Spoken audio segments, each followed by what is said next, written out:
एक बार त्रिमूर्ति ब्रह्मा, विष्णु और महादेव के बीच यह विवाद उठ खड़ा हुआ कि तीनों में से सर्वोच्च कौन है।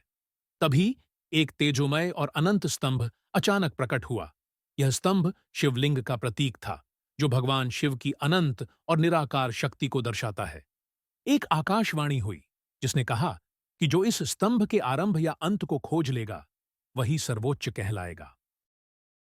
ब्रह्मा और विष्णु ने इस चुनौती को स्वीकार किया। भगवान विष्णु वराह सुअर का रूप धारण करके स्तंभ के आधार की खोज में पृथ्वी के नीचे गए। वहीं भगवान ब्रह्मा हंस का रूप धारण कर स्तंभ के शीर्ष की खोज में आकाश की ओर उड़ गए। विष्णु ने कई युगों तक प्रयास किया, परंतु स्तंभ का आधार नहीं मिला। उन्होंने अपनी हार मानकर शिव को सर्वोच्च स्वीकार किया। ब्रह्मा ने भी स्तंभ के अंत तक पहुंचने में असमर्थता पाई, लेकिन अपने अहंकार के कारण उन्होंने झूठ बोला कि उन्होंने स्तंभ का अंत खोज लिया है।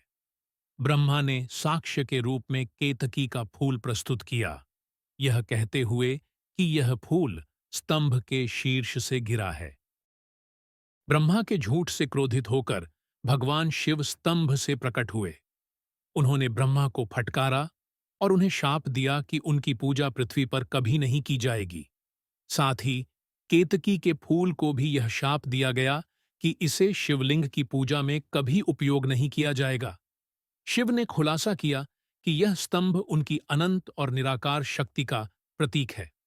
उन्होंने यह भी बताया कि भगवान की सच्ची पूजा अहंकार और मोह को त्याग कर श्रद्धा और भक्ति से की जानी चाहिए।